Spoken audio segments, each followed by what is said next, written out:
Hello students, आज हम जिस विषय के बारे में पढ़ रहे हैं वह है beauty therapy services, class +1, subject beauty therapy, unit first, session second. तो आइए जाने इसे एक परिचय के द्वारा। सौंदर्य चिकित्सा एक ऐसी प्रक्रिया है जिसमें कई तरह की गतिविधियां उपलब्ध तथा शामिल है।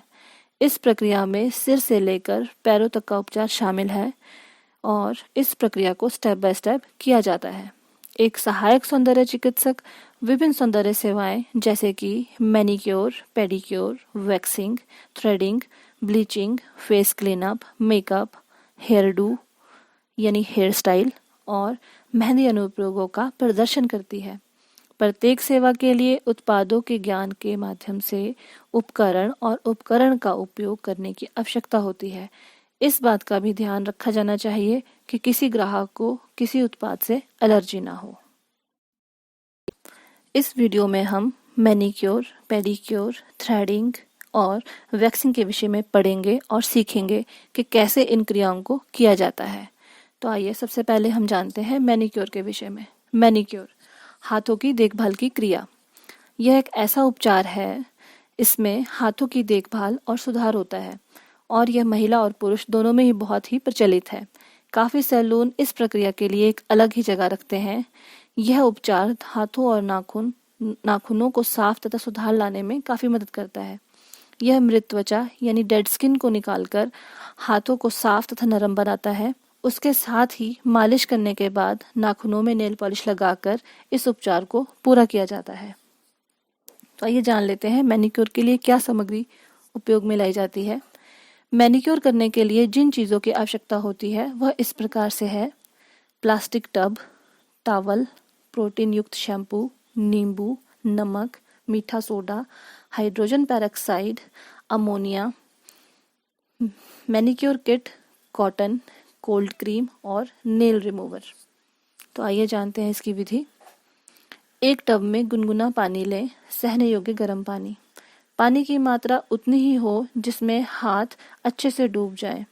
अब इस पानी में सबसे पहले प्रोटीन युक्त शैम्पू डालें। यदि हाथ ज़्यादा गंदे हैं तो शैम्पू की मात्रा भी बढ़ा दें, यानी अधिक शैम्पू डालें। यदि हाथ कम गंदे हैं तो शैम्पू की मात्रा कम डालें। इसके बाद 1 या 2 नींबू हल्के निचोड़कर पानी में डाल दें। अब 1 चम्मच नमक और 1 चम्मच मीठा सोडा भी डाल दें। इसके बाद मैनिक्योर करने के लिए 2 ढक्कन हाइड्रोजन पेरोक्साइड और 2 ढक्कन अमोनिया भी पानी में डाल दें। इस प्रकार इस घोल को तैयार करेंगे और कम से कम 10 मिनट तक हाथों को इस घोल में डुबो कर रखेंगे। उसके बाद प्रक्रिया शुरू करें। ध्यान रहे कि हाथों को घोल में डुबोने से पहले नेल पेंट रिमूव कर दें और नेल्स की शेप बना दें। इसके बाद हाथों को डिप करें। हाथ साफ करने के बाद पानी से धो लें। उसके बाद मैनिक्योर किट की सहायता से क्यूटिकल्स को शेप दें और कट करें। कॉटन की सहायता से नेल्स को बार बार साफ करते रहें। किट के बाद कोल्ड क्रीम की सहायता से मसाज करें। उसके बाद टॉवल से हल्का हल्का साफ कर दें। तो ये थी मैनिक्योर की विधि। तो आइए जानते हैं मैनिक्योर के फायदे। यह हाथों को नरम रखता है, यह रक्त परिसंचरण में सुधार करता है, यह हाथों को आराम देता है, यह हाथों और नाखूनों में सुधार करता है। मैनिक्योर को महीने में 1 बार अवश्य करवाना चाहिए, जिससे कि हाथों की देखभाल तथा नाखून को सुंदर शेप के साथ एक साफ सुथरा रखा जा सकता है। मैनिक्योर एक बहुत ही महत्वपूर्ण हिस्सा है सौंदर्य चिकित्सा सेवाओं का। पेडिक्योर पैरों की देखभाल की क्रिया। यह पैरों को और टो नेल्स को सुधार करने में मदद करता है। प्यूमिक पत्थर और मालिश की प्रक्रिया के बाद पैरों के नाखून में नेल पॉलिश लगाकर क्रिया को पूरा किया जाता है। तो आइए जान लेते हैं पेडिक्योर करने की विधि। पेडिक्योर करते समय सबसे पहले नेल पेंट रिमूव करें और नेल्स की शेप बनाएं। उसके बाद पेडिक्योर का घोल तैयार करें। घोल तैयार करने की विधि वही है। टब में गुनगुना पानी लें, सहने योग्य पानी, तथा इतना पानी डालें कि उसमें पैर आसानी से डूब जाए। अब इस पानी में प्रोटीन युक्त शैम्पू डालें तथा 1-2 नींबू हल्का निचोड़कर डाल दें। उसके बाद 1 चम्मच नमक और 1 चम्मच सोडा भी डाल दें। इसके बाद हाइड्रोजन पेरोक्साइड तथा अमोनिया दुगनी मात्रा में डालें, क्योंकि पाँव की स्किन हाथों की स्किन से ज़्यादा ड्राई होती है। पाँव को साफ करते समय स्क्रबर का इस्तेमाल जरूर करें।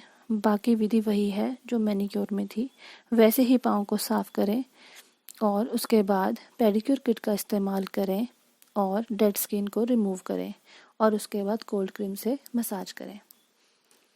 आइए जानते हैं पेडिक्योर के फ़ायदे। यह पैरों को आराम देता है। यह पैरों में रक्त परिसंचरण में सुधार और टूनेल्स को आकार देता है। पैर और टूनेल्स की उपस्थिति में सुधार करता है। पैरों को आराम देता है और हार्ड और डेड स्किन कोशिकाओं को कम करता है। थ्रेडिंग, यह बालों को हटाने की तकनीक है जिसमें पूरे बालों को रोम से हटाने के लिए एक सूती धागे का प्रयोग किया जाता है।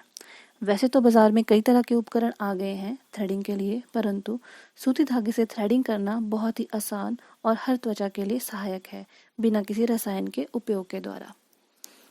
शरीर के अनचाहे बाल निकालने के लिए थ्रेडिंग का प्रयोग किया जाता है। इस विधि द्वारा आईब्रो को शेप दी जाती है।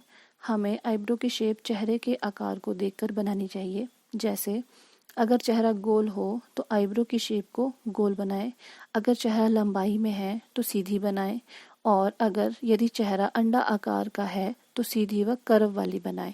आईब्रो बनाने के बाद कैंची से बालों को बराबर काट लें और उसके बाद क्रीम से मसाज करें तथा एक्सटेज लोशन लगा दें। थ्रेडिंग थोड़ा दर्दनाक तरीका है एक एक बाल निकालने के लिए। यह एक जल्दी से बाल निकालने की प्रक्रिया है बजाय वैक्सिंग के। यह हर एक त्वचा के लिए पूरी तरह से सहायक है, चाहे वह सेंसिटिव स्किन ही क्यों ना हो। इसमें कोई भी रसायन का प्रयोग नहीं होता है। इससे चेहरा बहुत ही सुंदर तथा अच्छा दिखता है। आईब्रो को अच्छा तथा सुंदर आकार दिया जाता है, जिससे कि आपके चेहरे की रौनक बढ़ जाती है। वैक्सिंग, यह भी बालों को निकालने की एक तकनीक है। इसमें बालों को निकालने के लिए गर्म मोम का इस्तेमाल किया जाता है। यह 3 से 6 हफ्ते नए बालों को उगने से रोकता है और यह व्यक्ति के बालों के उगने की स्थिति पर डिपेंड होता है। तो आइए जानते हैं वैक्सिंग के लिए क्या सामग्री उपयोग की जाती है।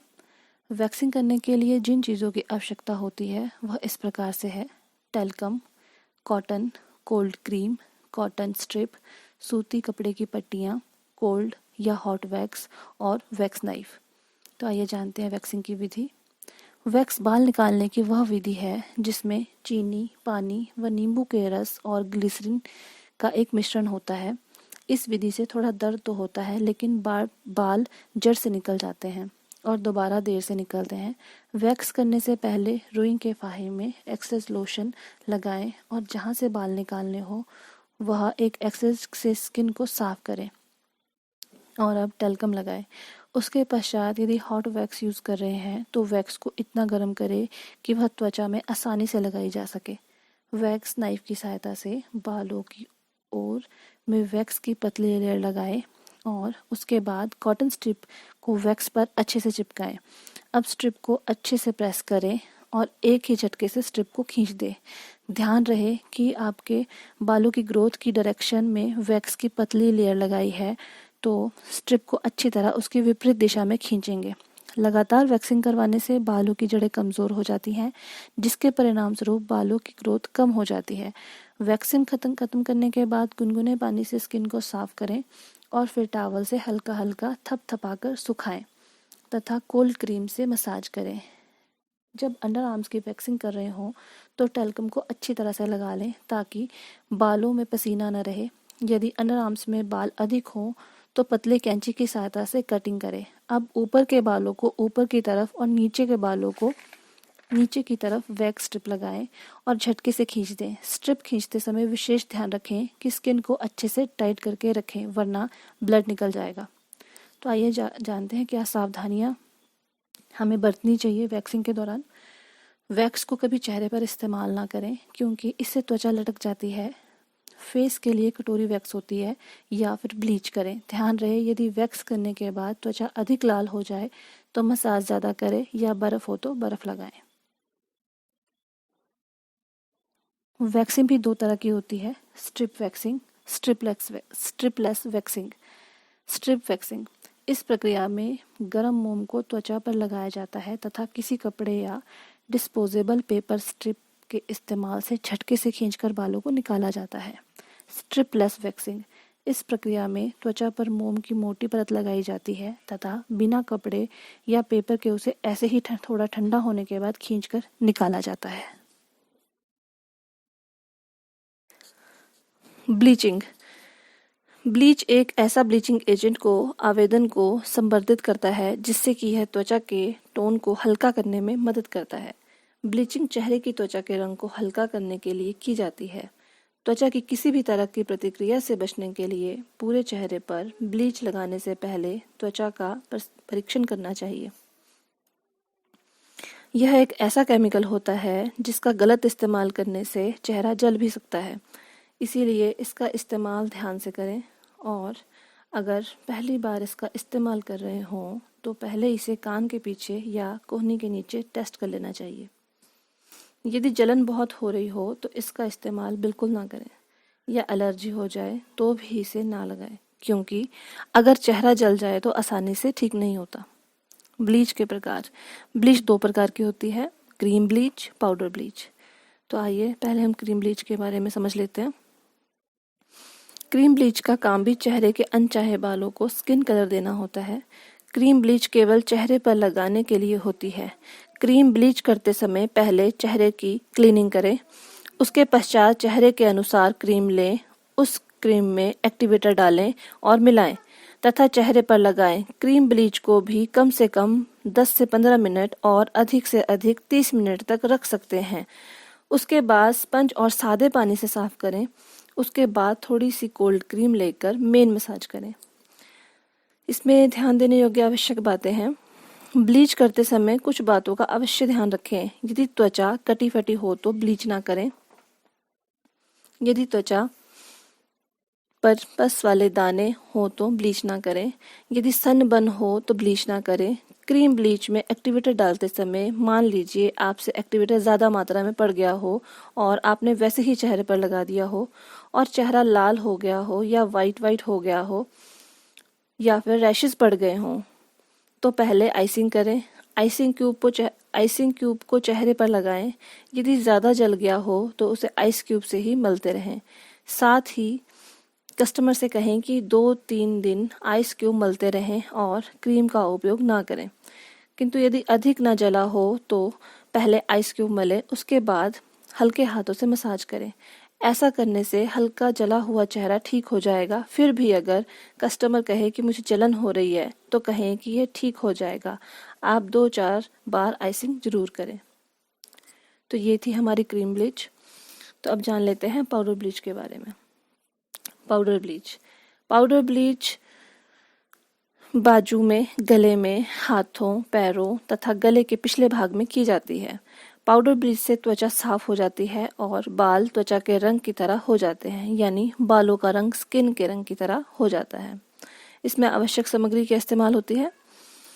पाउडर ब्लीच करने के लिए bleach powder, hydrogen peroxide, cleansing milk, cold cream और ब्रश, इन चीज़ों की आवश्यकता होती है। तो आइए पाउडर ब्लीच की विधि जान लेते हैं। पाउडर ब्लीच करते समय जहाँ पर ब्लीच करना हो पहले उस जगह को क्लिनजिंग मिल्क से साफ करें। उसके बाद पाउडर ब्रश ब्लीच में हाइड्रोजन पेरोक्साइड मिक्स करें। उसके बाद उस ब्रश की सहायता से लगाएं। पाउडर ब्लीच को भी कम से कम 10 से 15 मिनट और अधिक से अधिक 30 मिनट तक लगाकर रख सकते हैं। उसके बाद इसे स्पंज से साफ कर दें और टॉवल से हल्के हाथों से दबाते हुए सुखा दें। अब 5 से 7 मिनट कोल्ड क्रीम से मसाज करें। ब्लीच आमतौर पर इसलिए किया जाता है त्वचा के दाग को हल्का करने में सहायक तथा कोहनी और बाजुओं के नीचे की तरफ की त्वचा को चमकाता है। त्वचा चमकदार हो जाती है। चेहरे के बालों के रंग को चमकदार बनाकर सुंदर दिखाता है।